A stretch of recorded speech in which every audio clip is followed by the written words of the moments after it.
Chapter 34. Nahri. Nahri glared at the guards. "I'm excellent with faces," she warned. "Be assured I won't forget yours." One of the men snickered. "Good luck getting out of those binds." Fuming, Nahri returned to pacing the low stone parapet.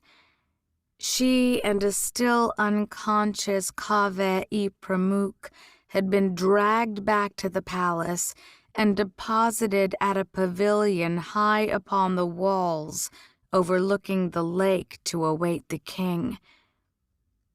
It was the same place she had once stargazed with Ali, though there was no hint of the fine furnishings and sumptuous feast she remembered. Instead, they were alone with 4 Ghaziri warriors bristling with weapons, warriors whose eyes had yet to leave her. She stopped at the edge, staring over the distant, deadly water. She tried to shift the iron cuffs lower, wincing at the burn. But far worse than the pain was her feeling of helplessness.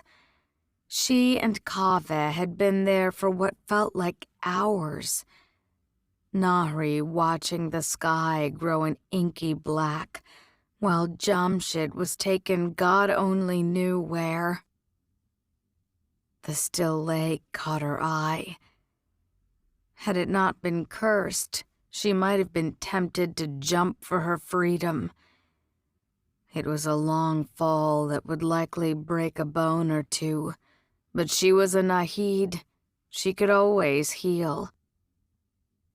Except that it is cursed and will tear you into 1,000 pieces. Frustrated, Nahri turned back, fighting the urge to burn something.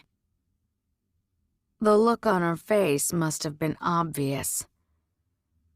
"Watch yourself, fire worshipper," one of the guards warned.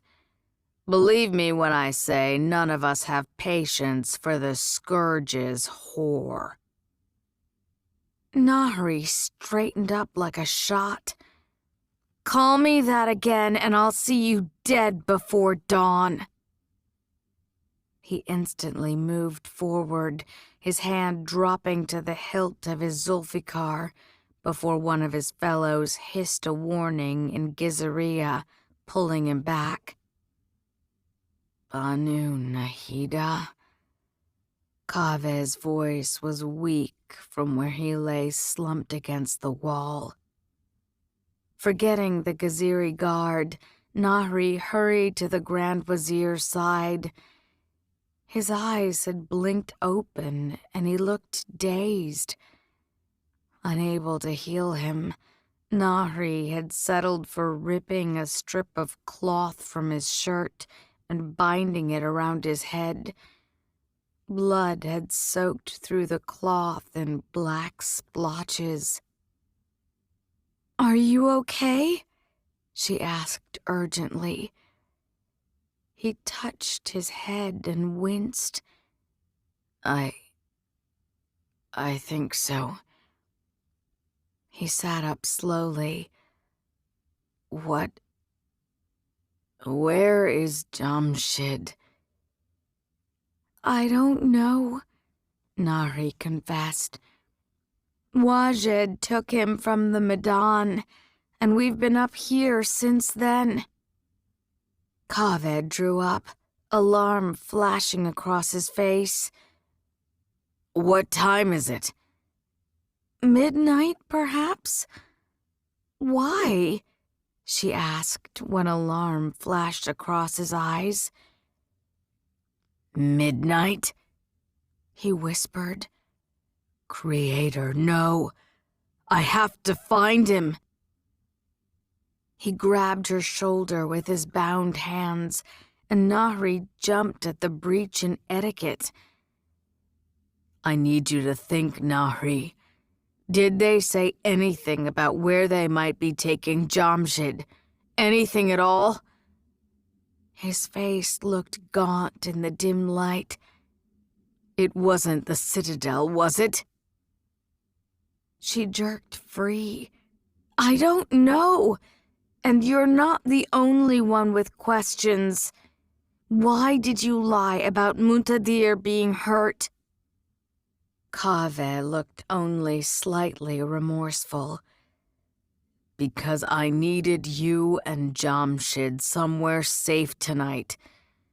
Lady Nasreen, she was supposed to stay with the two of you in the infirmary, but... Sorrow creased his features. The Grand Temple seemed the next safest option. Are you worried the Shafit are planning another attack? Kaveh shook his head. He was toying with a ring on his hand, a gold band crowned with what appeared to be a copper-striped agate. No, Banu Nahri. Not the Shafit.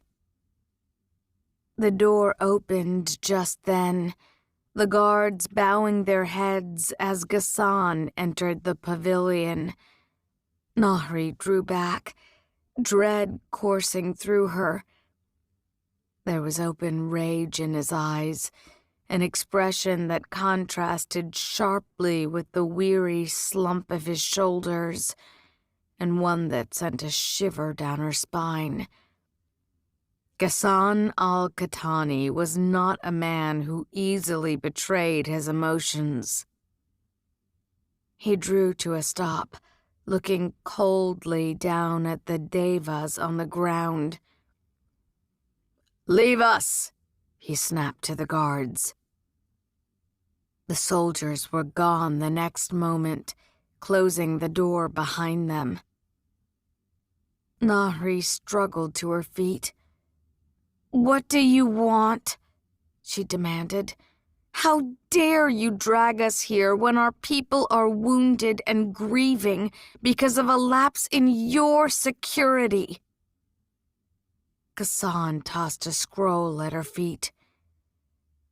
"Are you responsible for this?"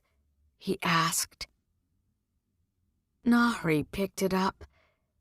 She recognized Ali's handwriting immediately. She read it, and then she read it again, convinced she'd misunderstood. The well-thought-out plans to spearhead an investigation into today's attacks and ensure security for the city until passions had died down. The calm assurances that he would return his father's army when he was convinced there would be no retribution against the Shafit. Nahri stared at the words, willing them to rearrange. "You fool. You could have gone to Amgazira. You could have found some doting wife and lived a peaceful life." "What?" Kaveh prompted, sounding worried. "What is it?" Nahri dropped the scroll. Ali took the Citadel. Kaveh gasped. "He did what?" Ghassan cut in. "The question remains, Banu Nahida. Are you and my son working together?" "No," she said acidly. "Believe it or not, I did not have much time today between shrouding the dead and treating burned children to participate in a coup." "Is that why you dragged us here?" Kaveh demanded, glaring at the king. "You've lost control of your fanatical son, a danger you should have dealt with years ago, And you're trying to pin the blame on us? Ghassan's eyes lit with challenge. Oh, has my simpering Grand Wazir finally grown a spine? A rather rich accusation, Kaveh, considering the part you played in inflaming people's passions. His face grew stormy. Did you think I wouldn't follow up on Ali's suspicions about the attack on the Shafid camp? Did you think you could light a spark like that in this city, my city, and not have it explode in your face? Nahri's stomach dropped. It was one thing to hear the accusation from Ali. He could be a little overwrought. But the certainty in Ghassan's voice and the flush in Kaveh's cheeks confirmed what her heart had wanted to deny. She might not have trusted the Grand Wazir, but he was a fellow Deva, a friend of Nasreen's, and Jamshid's father. You faked the attack on the Deva couple, she whispered. Didn't you? Kaveh's face was bright red. You and Jamshid needed to see the truth about the Shafit, and it would have happened sooner or later on its own. It has today. How can you possibly defend the Dirtbloods after what they did to the procession? They have no business being anywhere near your ancestors' hospital. They have no place in our world at all. Nahri jerked back like she'd been slapped. But Kaveh wasn't done. He glared at Ghassan. Nor do you. Daevabad has not seen a day of peace since Zaidi al-Qatani bathed it in Deva blood, and you are as treacherous as your barbarian forefather. Emotion ripped through his voice. I almost believed it, you know.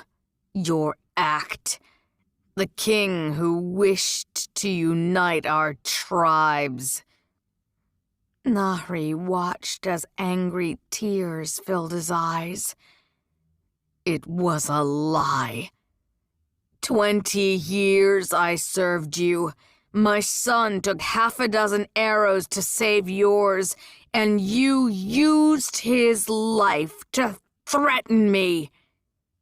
He spat at Ghassan's feet.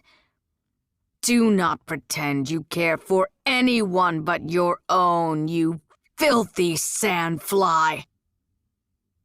Nahri instinctively took a step back. No one spoke to Ghassan like that.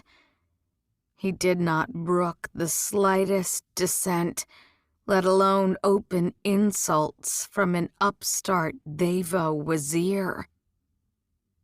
That Ghassan smiled instead of opening Kaveh's throat was petrifying. You've wanted to say that for a long time, haven't you? The king drawled. Look at you, all full of spite and indignation. As if I have not accommodated your tribe's frivolous grievances again and again. As if I wasn't the one to lift you and your son out of your sad lives as petty provincial nobles. He crossed his arms. Let me return the favor, Kaveh, for there is something I have also long wanted to tell you. Enough of this, Nahri interrupted. Jamshid was missing, and Ali was in open revolt. She wasn't wasting time over whatever history Ghassan and Kaveh shared. "What do you want, Ghassan? And where is Jamshid?" "Jamshid." Ghassan's eyes glittered. "Now, oddly enough, there is a Deva I like. Certainly more loyal than either of you, though I can't imagine from whom he inherited such wisdom. It clearly doesn't run in his family." At her side, Kaveh tensed and Nahri frowned. "What's that supposed to mean?" Ghassan paced closer, reminding her uncomfortably of a hawk stalking something small and fragile. "Did it never strike you as strange how confident I was of your identity, Banu Nahri? So immediately confident?" "You told me I resemble Manisa," Nahri said slowly. The king clucked his tongue. "But enough that I'd make a scene in court having only spotted you from a distance." He glanced at Kaveh. "What do you think, Grand Wazir? It seems you knew Manisa very well.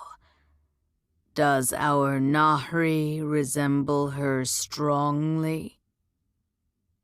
Kaveh looked like he was having a hard time breathing, let alone answering.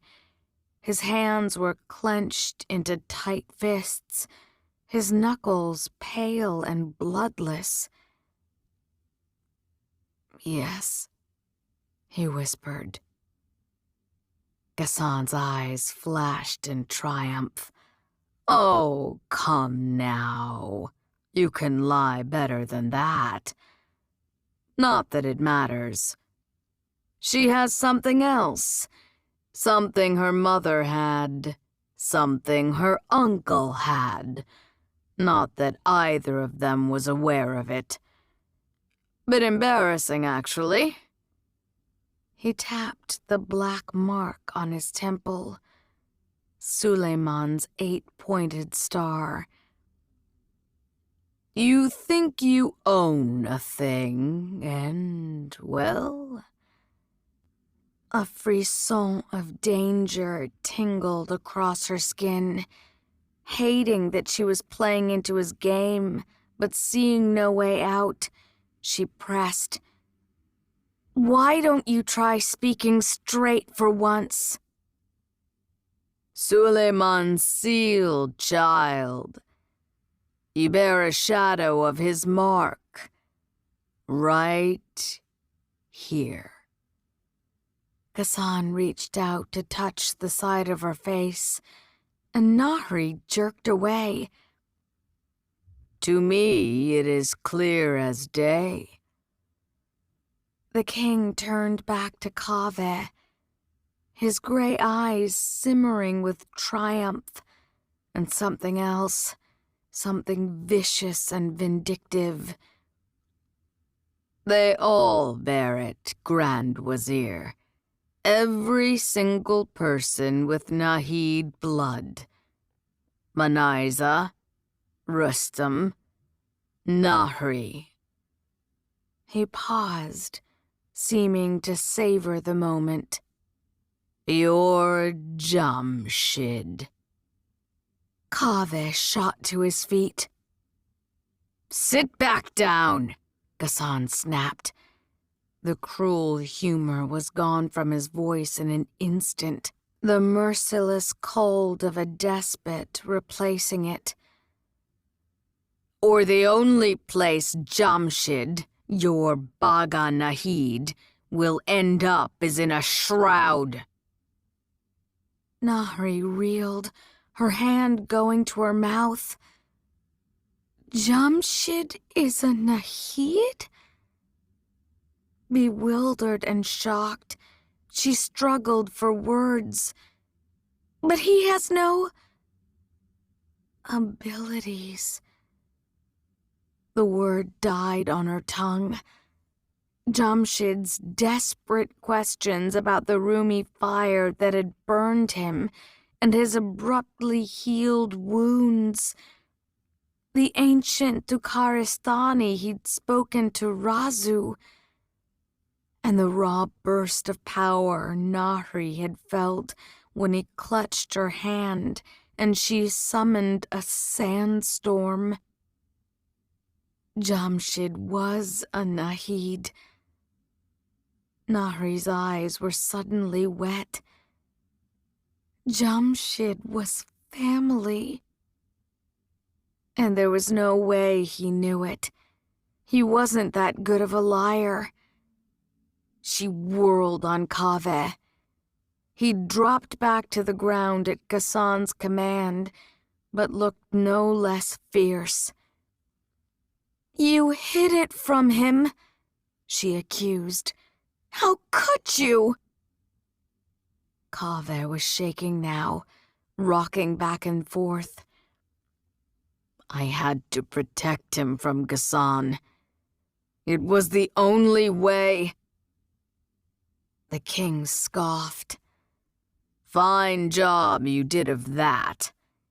I knew that boy was a Nahid the moment you brought him to my court. The rest was rather easy to figure out." Hostility leached into his voice. "The summer of his birth was when Safiya died. The summer Manaiza ignored my pleas to return to Daevabad early to save her queen." "Safiya was never her queen," Kaveh shot back, "and Manaiza got barely a week with her own child before she was forced to return to you once again. It was clearly enough time for her to do something to conceal Jamshid's abilities, wasn't it?" Malice twisted Ghassan's face. "She always considered herself so clever, and yet her son might have used those abilities when Dara Yavahush turned on him. An irony in that. The last Baga Nahid nearly killed by his Afshin, all while trying to save a Katani." Nahri looked away, heartsick. Dara probably would have thrown himself on his own sword if he'd known that truth. She leaned against the parapet, her legs suddenly weak. Ghassan and Kaveh were still arguing, and Nahri knew she should be paying attention, but suddenly all she wanted to do was escape this awful palace and find her brother. "You should be grateful," Ghassan was saying. "I gave the two of you a life here. Wealthy, respected, powerful. As long as we dance to your tune," Kaveh snapped. "Forget our desires, our ambitions. Everything is enthralled to Ghassan al-Katani's grand plans." His voice was cruel. "And you wonder why Manaiza refused you. I suspect the reason she refused me, however disappointing, sits in front of me now." Ghassan was eyeing Kaveh dismissively, but there was a resentment in his gray gaze that he couldn't entirely mask. "Manaiza clearly had a peculiar taste." Nahri's patience abruptly vanished. "Oh, get over yourselves," she hissed. I'm not standing here listening to some old man bicker about a long-lost love. Where is my brother? Ghassan's expression darkened, but he answered, "Somewhere secure, where he'll be staying with people I trust until the city is calm again." Until you beat us back into obedience, you mean? Nahri said bitterly. I've been down this path with you before. Why don't you just tell us what you want? Ghassan shook his head. "Direct as always, Banu Nahri. But I know your people. Right now, I imagine a good number of Devas are hungry for Shafit blood, and it's clear the Shafit feel similarly. So let us settle things down." He turned to Kaveh. "You'll be taking the blame. You will confess to faking the camp assault and arming the Shafit to attack your procession." I had nothing to do with what happened to the procession, Kaveh said heatedly. I would never. "I don't care," Ghassan said flatly. "You will take responsibility. The ruined Grand Wazir, driven to destruction by his own twisted fanaticism. You will confess to plotting against your Banu Nahida, and after unburdening yourself so, Kaveh." He nodded coolly toward the wall. "You will take your own life." Kaveh's eyes went wide, and Nahri swiftly stepped forward. I'm not going to let you... "I am not done." Something different, more complicated to read, flickered across Ghassan's face.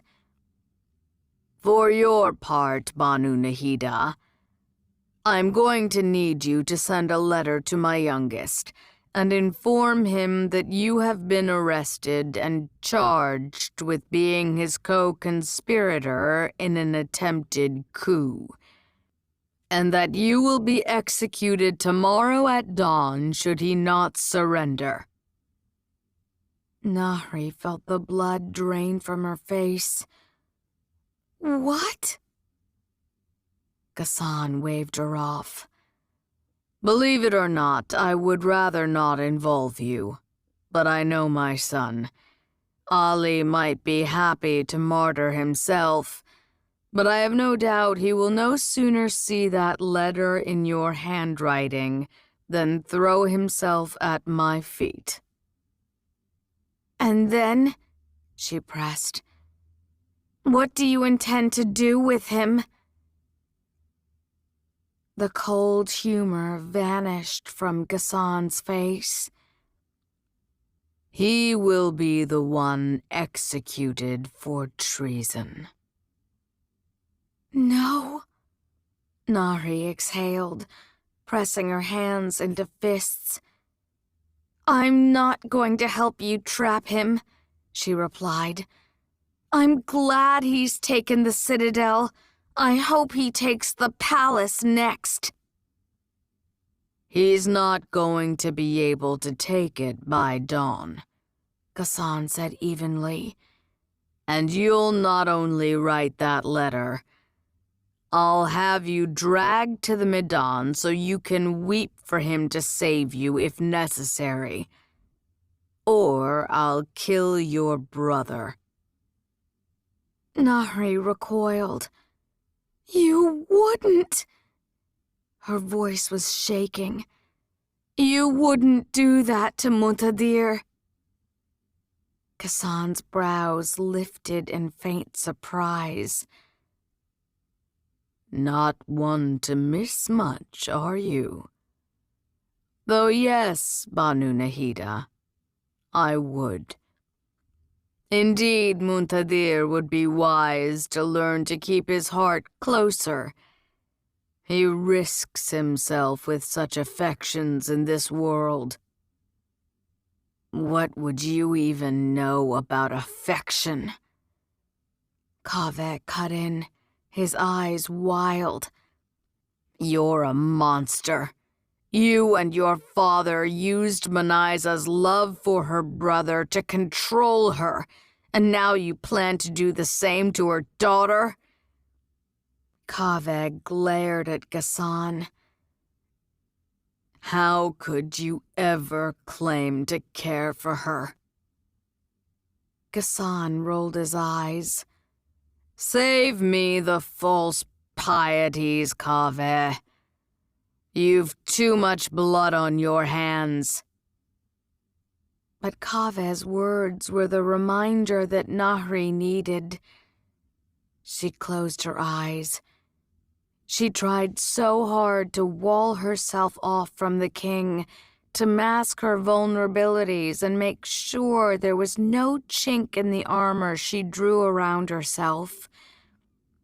He already had the fate of her tribe in one fist, had used the threat of violence against them to force her into obedience more than once for years. But her efforts hadn't mattered, because he had always had something so much closer, precious.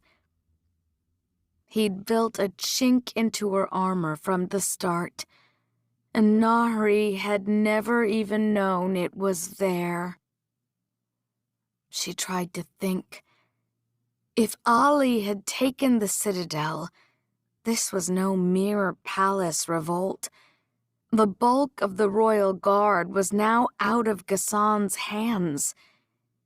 She remembered the haunting waves of Gizaria drifting over the air, recalling what she knew of Daevabad's neighborhoods. Ali could already be in control of the Gaziri quarter, the Shafit district. She opened her eyes. You think he can do it, don't you? She asked Ghassan. You think Ali can beat you? The king's eyes narrowed. You're very out of your depth, Banu Nahida. Nahri smiled. She felt sick. I'm not. I used to be very good at this, you know. Reading a mark, spotting weaknesses. You and I actually have that in common. Her throat hitched. And Jamshid. I bet you savored that secret.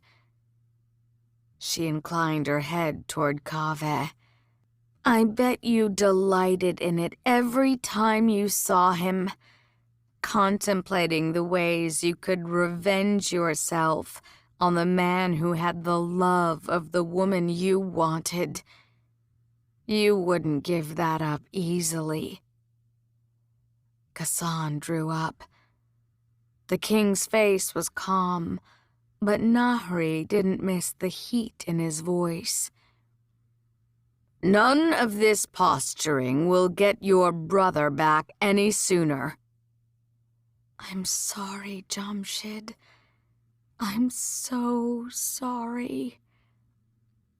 Nahri exhaled, fighting the deep, awful sadness wrapping her heart. I won't help you. Ghassan's eyes flashed. I beg your pardon. I won't help you, she repeated, hating herself. I won't let you use my brother against me, not for any reason. Ghassan abruptly stepped closer.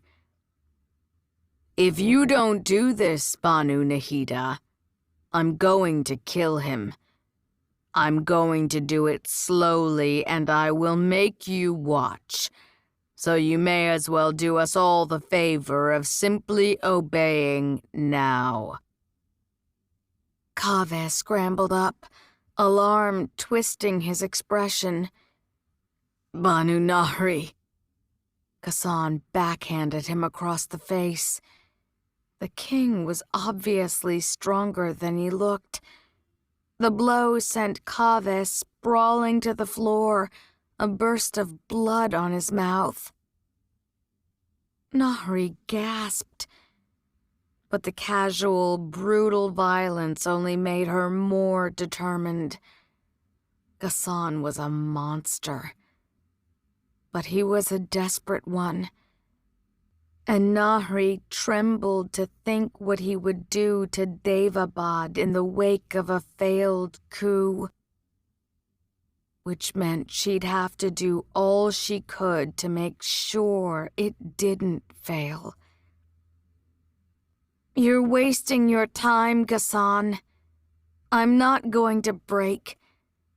This city beats in my family's blood.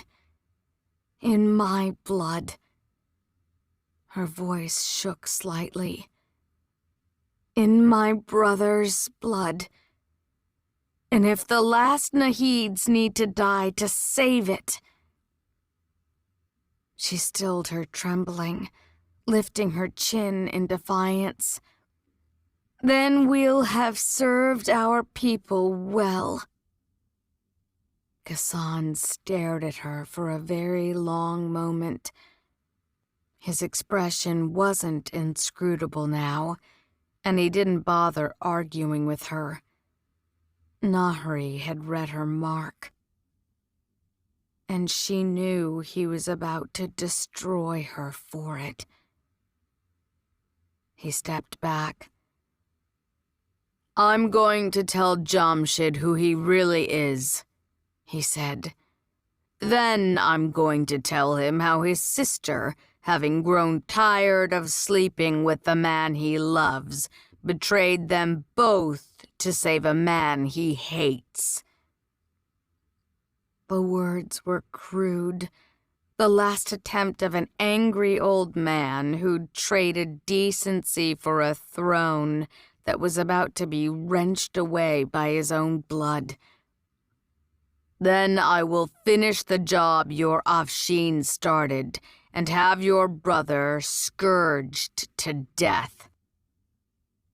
"No, Ghassan, wait!" Kaveh threw himself before the king. "She didn't mean it. She'll write the letter. Ugh!" He cried out as Ghassan kicked him in the face, stepping around his body and reaching for the door. With a wail, Kaveh smashed his hand against the stone.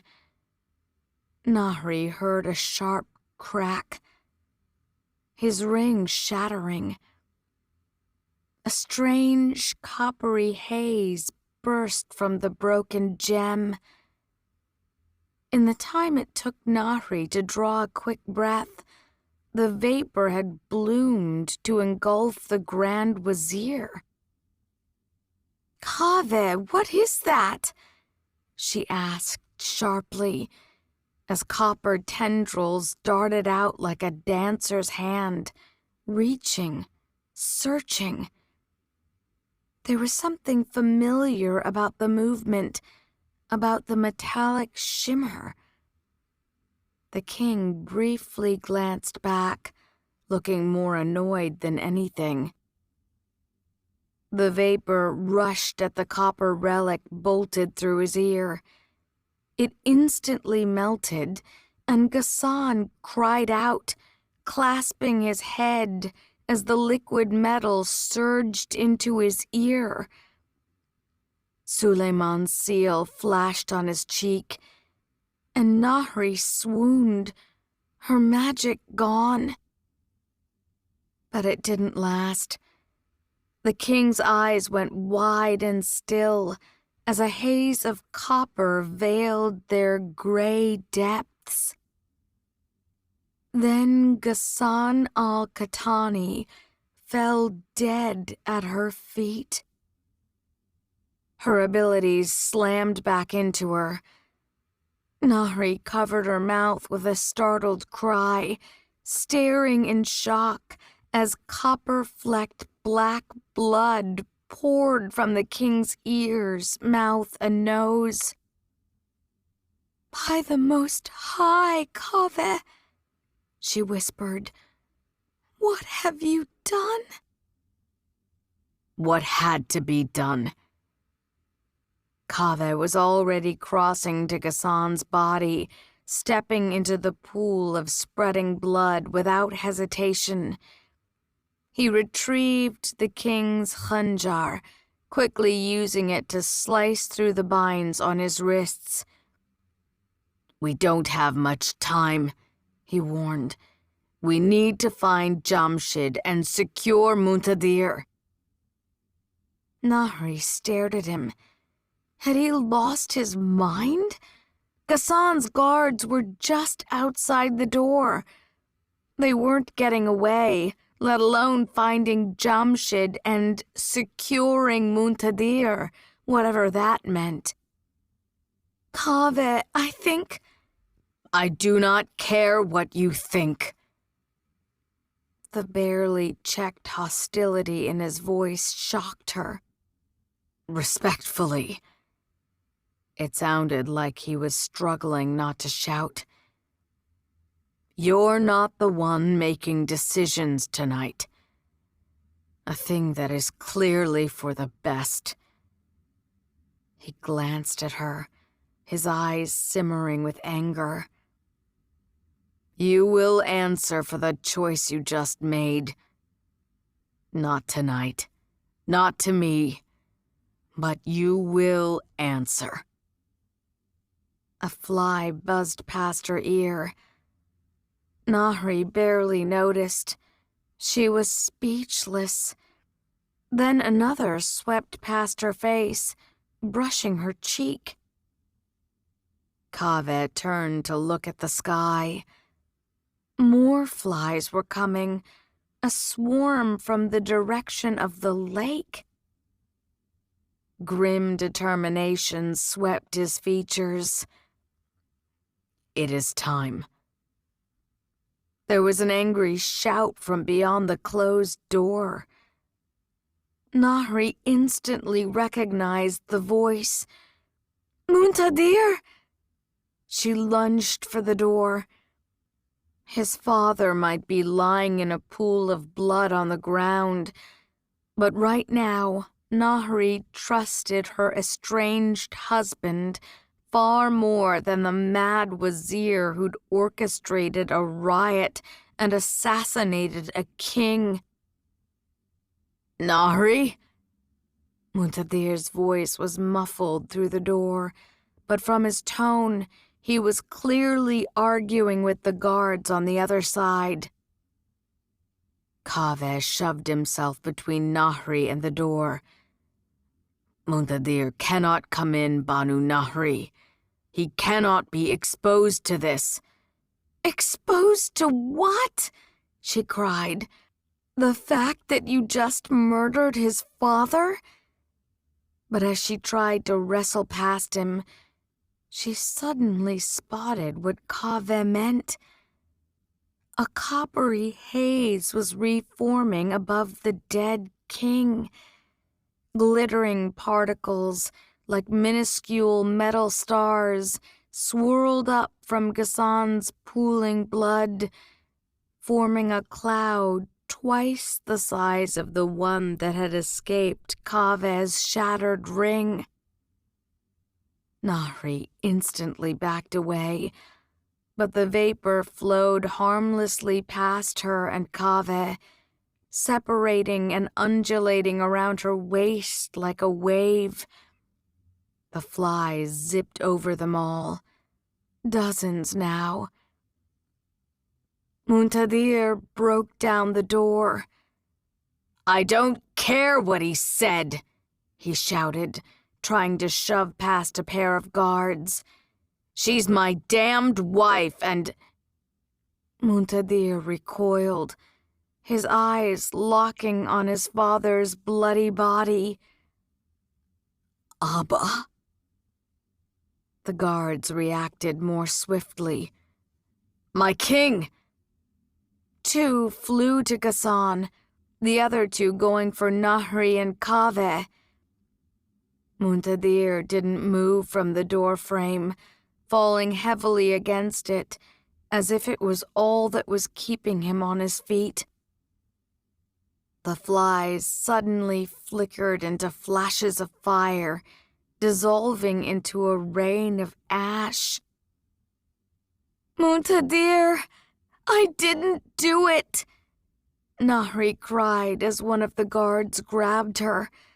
"I swear, I had nothing to do with this."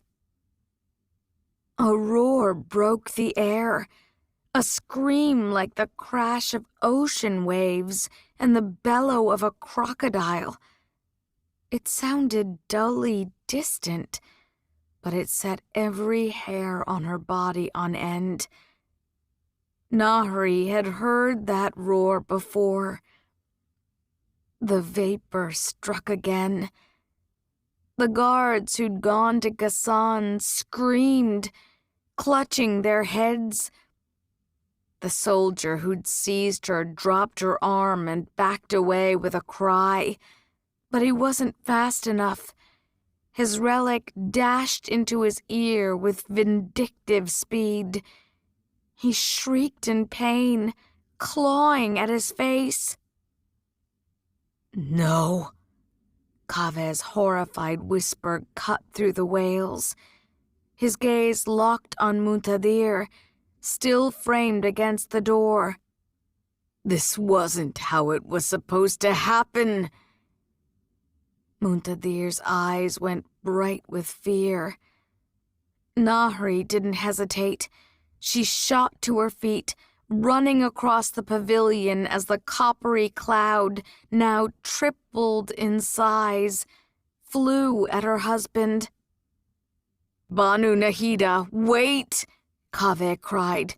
"You don't—" She didn't hear what else he had to say.